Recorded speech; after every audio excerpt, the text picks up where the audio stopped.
Hey, what's going on, everyone? This game is from round five of the FIDE Grand Prix tournament. And this game is from Michael Adams with the white pieces versus GM Hammer with the black pieces. The game began e4, e5, knight f3, knight c6, bishop c4, bishop c5. So we have our Italian game or Giuoco piano. Castle, knight f6 by Hammer. This is all normal. Seen this thousands of times. D3, C3 is also very common. A6, and this, my friends, is one of many moves that are played in this position. Sometimes D6 is played first. Some GMs castle, H6, but normally you get a setup um, after all the smoke clears. You wind up with A6, D6, H6, castle kingside, and that's basically the starting position that you usually end up with in these quieter lines. So C3 with the age-old formula of playing D4 at some point, but sometimes B4 is an option. D6, A4, and this is one of those, one of those sidelines here that is not as is frequent, just developing the knight to d2. And here, black has to be careful because eventually this pawn would like to go to a5 and cramping black on the queen side somewhat. And especially in the end game, uh, when these pawns try to advance over here after the exchanges, the a pawn will become weak. But it's nothing, to worry about at this point. And also, like I said, b4 is always an option too, expanding on the king side, on the queen side, excuse me. So in this opening, white can choose to play on either side of the board, and sometimes he plays on both sides of the board. Hammer castles, rook e1, all normal play. Here's the first, I don't know, questionable move. I actually felt it was a waste of time by Hammer. I really don't see it too often, and I really couldn't see any justification for it. And it's King H8. Okay, we do have the bishop here, but I mean, you look at thousands of games, the bishop's there, and you don't see the king shuffling the H8 that early in the game. I don't know if he did like touch move or something, and he had to move it. But that's definitely, you can put that down as a waste of time. Of course, black is not lost, but King H8 is there's definitely better things that can be done. I mean, even a move like Bishop A7 is better than that, or Queen E7 or something, something to that effect. Even Bishop G4. So King H8 is goes on the suspicious list. All right, so H3 was played, H6. Now the rest of the moves are normal. This is your normal setup for black, except the king will be here. And then perhaps you would have a useful move instead of this one. For instance, maybe the bishop would be back here or something. Or you have the queen on E7, preparing to trade these bishops off. Okay, so after H6 was played, knight A3. And then Hammer made another interesting decision to give up the bishop here, and he played bishop takes A3. And now I don't know if that was really, I mean, it's really early in the game to decide just to give up the bishop here like that. I think it was a premature decision. Um, I don't think that knight is that critical to where you have to make such a monumental decision at move 10. So let's say, for example, he just played bishop A7 for, no move. The knight can come to C2, perhaps supporting D4 at some point. No big deal. Say bishop D7. Say he goes 93. Again, not a big deal. I threw King G8 in there just as a joke because I did not like King H8. A5 with the continued expansion on the queen side.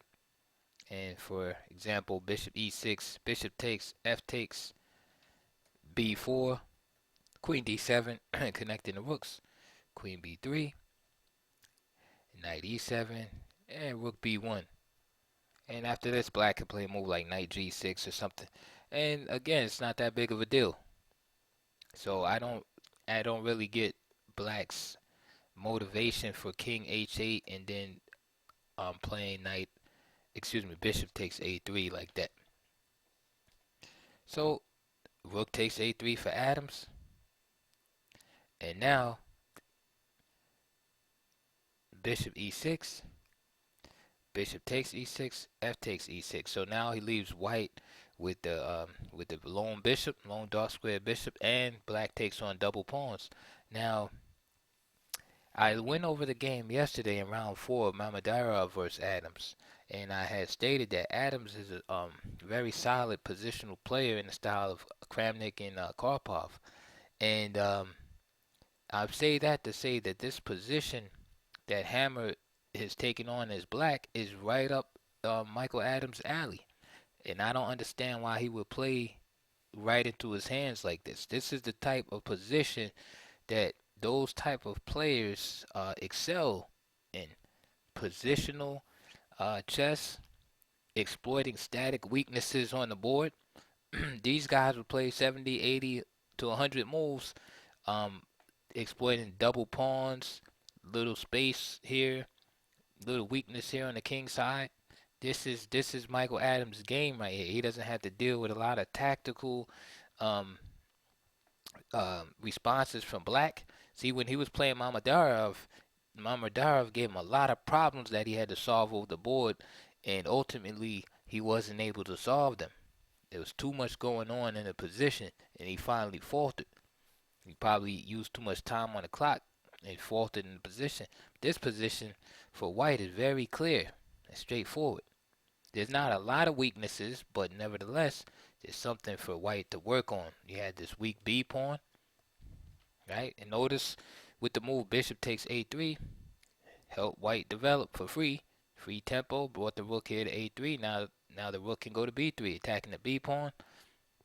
And you had these two double pawns, which white would love to exploit. And you had this slight weakness on the light squares on the king side. And white has the only bishop on the board. So it's not neither one of these by themselves is a huge advantage. But when you combine them, then you get some difficulties with the black pieces. Let's continue. So Adams played d4, normal move, right, in the game. And what he does is he gives black a problem right away. Either he gets rid of his weakness, right, the double pawns by taking on d4, but in return, white gets the full center that he's looking for. Okay, and this is just a sample line. And notice after this continuation, targets. Now we have the B and C pawns now we have the open C file. And different moves can be played like queen C2 here, queen B3, or even rook C3. The idea of attacking these weaknesses on the queen side. Black has little prospects in that position.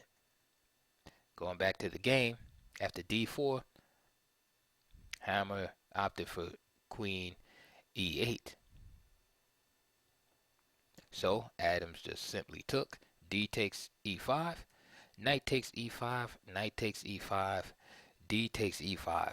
So now we have the clear weakness of the double pawns in the position. Now, like any type of structures, whether it be isolated pawns, backward pawns, etc., they're only weak if the opponent can really exploit them. So for now, we'll just consider them theoretically weak or statically weak. All right, because right now there's no clear way that Adams is going to attack him. But as the game goes on, such positions, especially once the pieces start getting traded off, become rather difficult to defend. So after D takes E5, Adams gains space with A5. And remember, keep these queen to keep the queen side weak. So it's hard to advance these pawns now. Any kind of advance will leave some weakness on the queen side. Of course, if he moves the C pawn, then B6 becomes weak. If he moves this pawn, then at the possible exchange, then this pawn is ready to be attacked. So A5 has a restricting effect on the white queen side pawns. Rook D8. Adams played Queen E2. Queen C6. So we see right now, in order to compensate, or compensating rather, for the static weakness that black has, black is, gets active. His pieces are, moving around. His rook on an open file, etc. And this is all good, and this is what you have to do when you have these type of static weaknesses. But Adams is very experienced, and he's just gonna attack, put pressure rather on black's weaknesses. So first he does rook b3. So now the backward b7 pawn has to be monitored constantly by a piece. Rook d7, preparing to double on the d file. It's a good concept. And now rook b4. Why rook b4? Well, this queen is guarding the b7 pawn. And furthermore, white understands that to compensate for his structural weakness, he wants to be active, right? And, possibly mount an attack of his own. So Adams wants to go into an end game. He wants to exchange the pieces and win with in a king and pawn end game, or a minor piece end game, basically a simple end game where he can use his superior pawn structure against black's inferior pawn structure. So this rook b4 is setting up the move queen c4 to offer the trade of queens. Of course, if the queen tries to move away, then the b pawn is left unprotected. So rook fd8. Last piece is developed. And notice, by the way, this pawn can be captured legally, but it's a poison pawn. Of course, queen takes, captured by the rook, and if Hammer tries to drop the hammer with knight takes e4, then bishop takes h6. It's bad news for black. So bishop e3, and then king g8. So finally admitting that move king h8 was a waste of time a long time ago. All right, so he just brings the the king back. King g8, queen c4, rook d1. And again, I think this is strategically in white's favor, this trade of rooks. Now I understand why he did it, because he gets all the way to the back rank of white, but trading down does help white. So he probably looked at it like, hey, not only do I get a control of the D file, but I also have my rook on the back rank, and I'll probably be able to exploit some weaknesses, or harass the white pawns on the second rank. But Adams have seen far into the position, and have seen that this is not gonna be a problem. So after king h2, queen takes c4, rook takes c4. Now notice the effect of this a5 pawn now, holding up the a6 pawn, and now the c pawn and b pawn are under intense pressure. c6.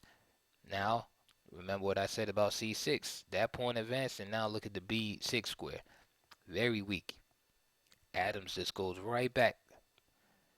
Okay, now how are you going to protect the b7 pawn? You got to go to rook d7. Now, that puts black's rook in a passive state. That's a plus for white. White's rook is attacking, black's is passive. Next plan, One of the main lessons that any endgame course will teach you is to bring the king to the center.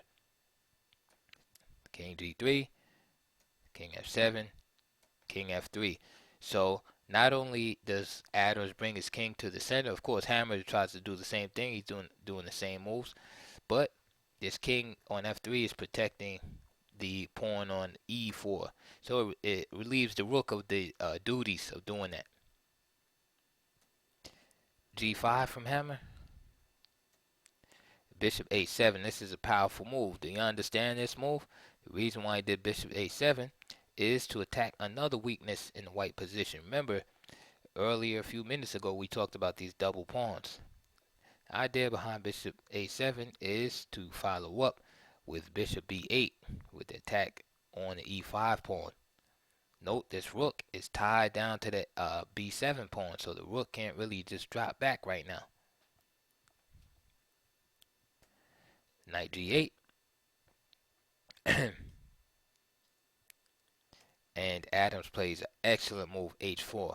This is, my friends, what you call a positional pawn sacrifice.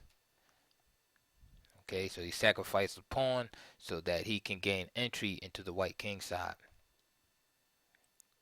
And again, like I said, this type of position is right up Michael Adams' alley.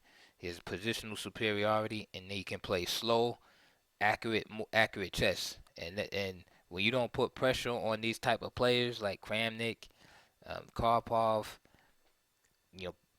Peter Lako, these type of players, they just make just accurate moves, and they just break you, just grind you down. And that's this game is a perfect example of that positional style. Black has basically zero prospects of winning, and he has a few weaknesses.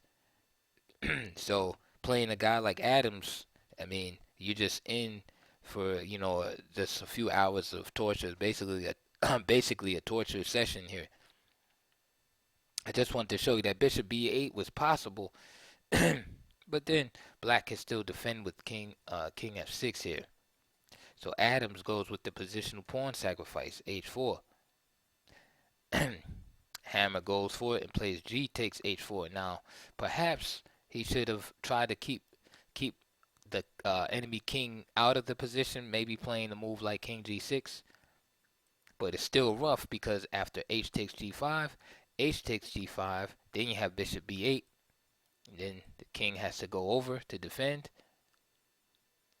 And so this king might get a little overworked, but still I think that's the best he can opt for, because then white still has to find a way to try to penetrate somehow. Maybe try to place this rook somewhere. Reposition this rook.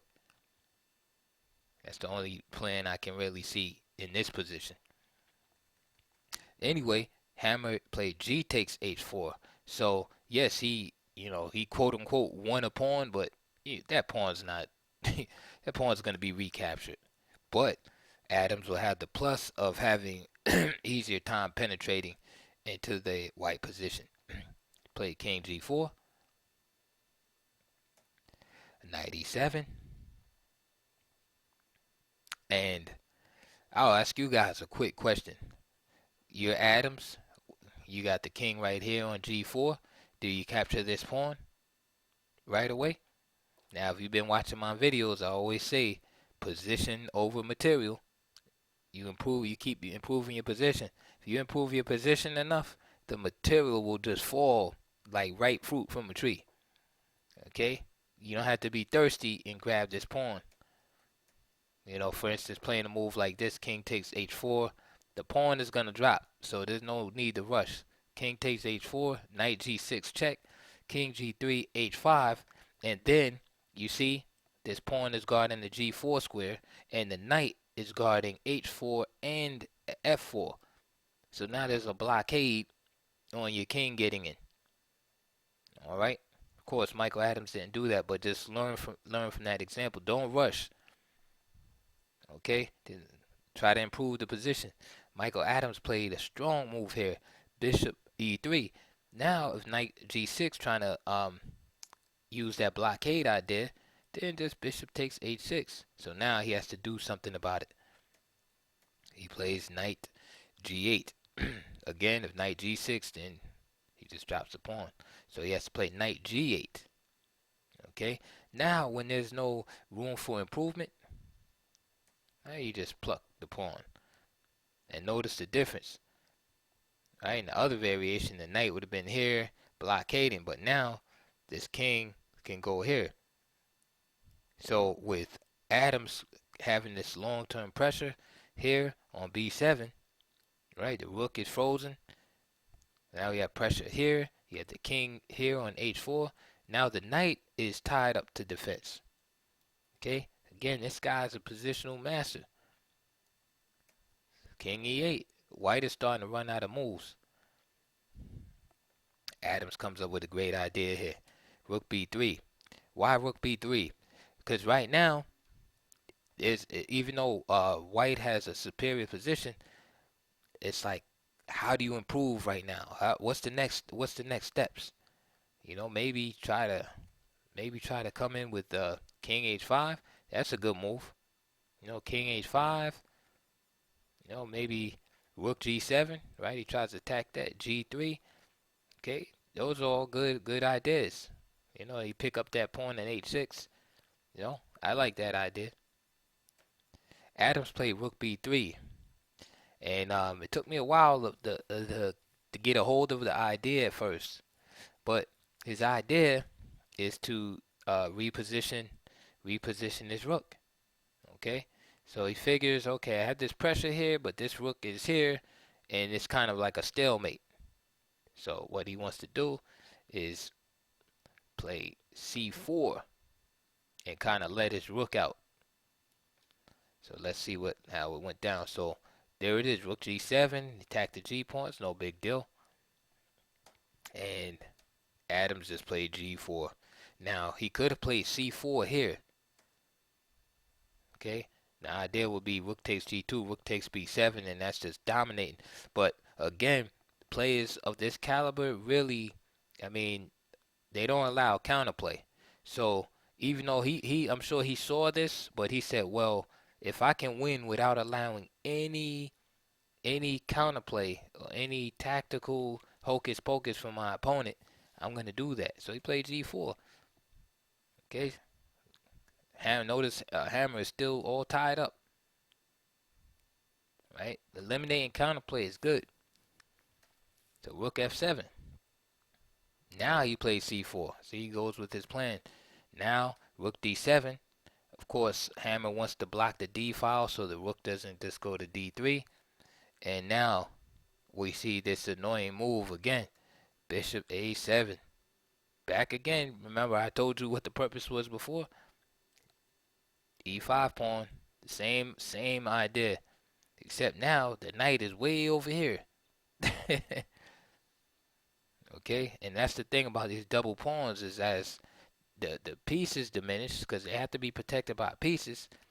Once the pieces start falling off the board, it becomes more and more difficult to protect them.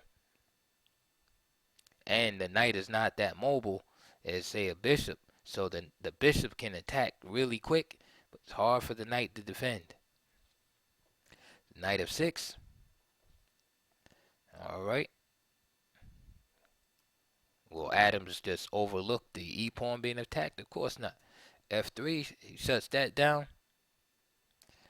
Rook f7. Again, Hammer really doesn't have any moves. You know, he's just waiting for the hammer to drop. Rook b8. Excuse me, bishop b8. So now this is attacked. Knight d7. And of course, Adams seeing this move, defending the pawn. But the idea is just to force white's pieces into more and more passive positions. So notice at the knight d7, now this pawn is hanging because it's blocking the action of this rook. Okay, so he, by that move, maneuver bishop a7 and bishop to b8, he interfered with black's piece coordination. Another feature I want you to keep in mind is the lack of escape squares for the king. So it's getting kind of uncomfortable here. You have a knight here blocking, rook here. This bishop is blocking the dark squares on e7 and f8. So you got to be careful. So Hammer starts feeling the heat. He plays king d8. Now here, rook takes b7 could have been played, but Adams again, he has the mentality. He's squeezing. He's basically squeezing the opponent. Again, there's no rush. He doesn't want to give any lick of counterplay. So he might see two wins. He might see rook takes b7 and king h7. See, he's not. He doesn't want to give a lick of counterplay here, and I don't blame him. This is how the professionals do it. No counterplay. He could have just took the pawn, but instead he just keeps the rook here defending, keeps this attack going, and he decides to attack right here. Rook f6. Rook d3. Again, no, he didn't take. He didn't play rook takes b7, rook takes f3, king takes h6, which of course is totally winning. He eliminates all the counterplay. He won't allow any counterplay. So he just keeps a dominating position.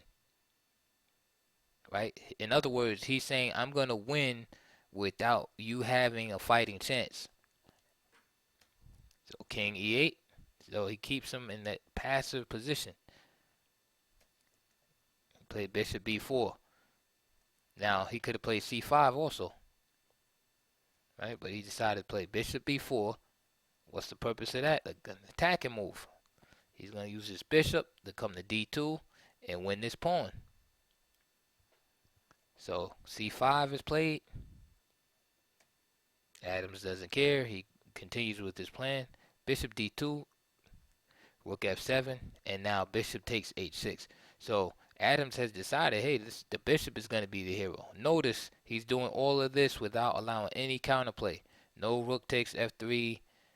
No rook takes b7, rook takes f3. Now another player might have played it like that, like a Kasparov or somebody like a Tao, somebody more dynamically inclined, because they see the moves maybe 10, 15 moves ahead or something, and they just figured that with all the counter shots that they'll still come out victorious. But Adams is playing in a way that guarantees no shenanigans. Knight f6 check. King g6. And then knight g8 from Hammer and resignation. Now why resign here? Because he's dead lost. And now there is a tactical blow, but this tactical blow doesn't allow any counter play. This tactical blow ends the game. So again, the game is over after knight g8 right here. Resignation. But to show you the finish, rook d8, drawing the king from the rook. Of course, that's check. Rook d8 check. King d8. Excuse me, king. Yeah, king takes d8. King takes f7. Now the knight is attacked. And now notice the lack of squares that the knight has. Okay. Knight takes h6 check. And then king g7. Again, the knight is just captured. And that is it. And notice, again, the lack of counterplay. So, for instance, king e7, king takes h6, king e8, king takes h6. There's nowhere for the knight to go. If the knight captures g4, then f takes g4.